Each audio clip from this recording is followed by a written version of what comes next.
Now in 1992, they realized first, for us to control people, we first have to reduce their population. Because you cannot control 8 billion people under your rules. They decided and realized the first thing they have to combat population is to control the food. Because you control the food, you control the masses. And that is why you'll notice in this country that a majority of policies that have been happening for the last 10 years are policies that will ensure no one can be able to farm, and it will all lead to what we call complete takeover of food and agricultural practices from individuals to the globalist organizations. Let me make it clear. Their main objective is to control food and food production.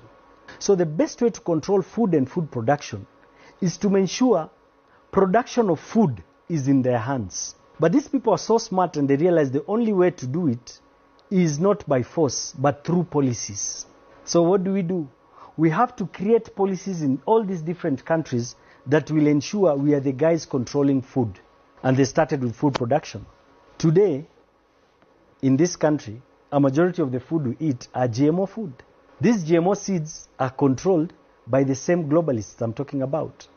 The biggest companies in the world, Monsanto, Cargill, DuPont, they're the guys who own all these seeds. During Kiunjuri's time in Uhuru Kenyatta's government, they brought in policies that gave those companies power in this country. They brought in policies and they were able to patent their seeds in this country today. Obina, in Kenya today, it is a crime to share organic seeds with my neighbor. If you're my neighbor and you need seeds to plant, it is a crime for me to give you my seeds, which are not patented. But who are the people who are owning these patented seeds? It's the globalists. So they can decide whether to sell it to you or not to sell it to you. And they'll decide to sell at their own price. GMO seeds are what we call terminator seeds. Once you plant them, you can never replant them. Sure. So you have to go back to the supplier and buy from him at his price. Today we are there. How did you reach there? Go and do your research. Check how much a kilo of GMO tomato seeds are. A kilo. The cheapest is 10 million shillings. Go and Google. Best quality is about 70 million shillings. Google. The information is out there. So they are taking us to a direction that will ensure in the next 5-10 years, there is no farmer who can afford to do farming. Look at the games that was played here with fake fertilizer. Can you anticipate the food shortage that will be here by end of the year? Out of 100 farmers who've done farming this year, Oga, how many will be able to plant next year? Look at the laws that are being put. The other day they proposed another bill to have a bill that anyone who is engaging in agricultural practices must have a certificate or a degree. So what does that mean? Wow. You cannot do farming without a certificate. 2 days ago, they introduced another law. It's called the Livestock Bill 2024, which was tabled by Kimani Ichung'wah on Friday. It says it is going to regulate livestock production and livestock input and production in this country. Number one, it will ensure any person is not allowed to process or to produce animal feed without certification from them. And it has a fine of 500,000 shillings. You cannot produce your own food and even sell to your neighbor. Number two, it stipulates it will give regulations to all inputs. Inputs, I'm talking of food, I'm talking of medication, everything. We will have a guideline. And if you use anything other than the input, you feed them what they don't want you to feed them, there is a fine of 1 million shillings or 2-year jail term. Number three, it proposes introduction of new institutions to govern this activity. There's what we call Livestock Marketing Board. There's what we call Livestock and Livestock Product Organization. There's another one called Veterinary Vaccine Organization. All to control this affair. Kimani Ichung'wah tabled it. In addition to that, because you will need licenses to do all these activities, it is proposing to create institutes where people need to go, learn, and have certificates. We'll have the Livestock Institute, we'll have the Beef Production Institute, we'll have the Dairy Production Institute, we'll have the Beekeeping Institute, and we'll have the Vaccine Institute. So all those are resources, but all those are pillars to ensure this thing is implemented. So tell me, how many people will be able to do livestock farming?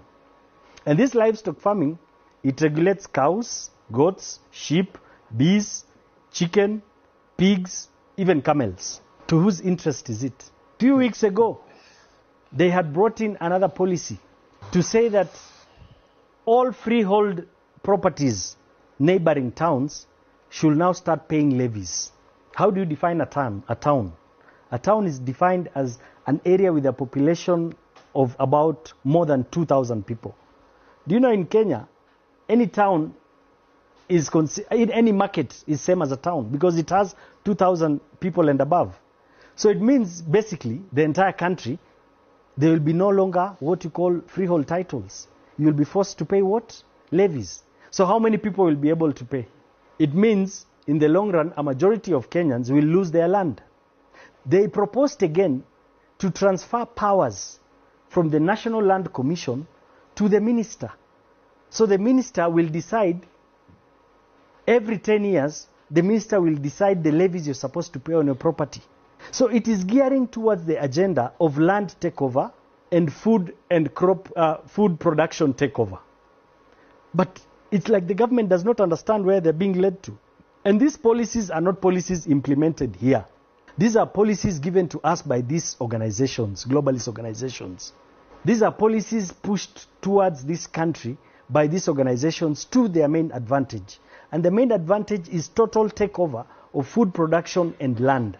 So once they take over your land and they're the ones selling you food, they're saying before 2030, an individual should not eat more than 16 kilos of meat.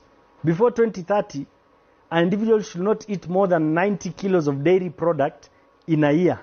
They are saying before 2030, motor vehicles should be reduced in the sense that only 200 cars must be shared with about 1,000 people.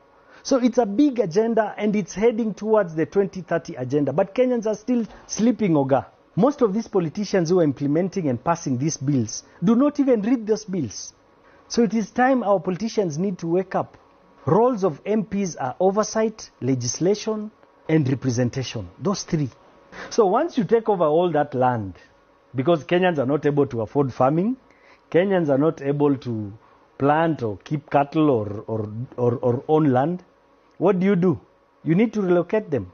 And that is why the government is building new housing projects. These politicians forget that they are also in the menu. You know, they think they're on the table. Yeah. They are also in the menu.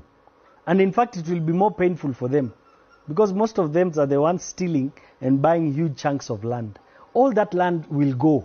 The ultimate goal is to take over the entire land and ownership of property from individuals to big corporations. So politicians should wake up and understand that they are also in the menu. They are not punishing us. They are punishing themselves and their kids and their generations and the generations of this country of ours, Kenya. These implementations that are taking place, can imagine someone like you, you're not even aware. And I want you to go do your research. Kenyans, we are putting our energies in the wrong and focusing on the wrong things. We have a problem, Oga.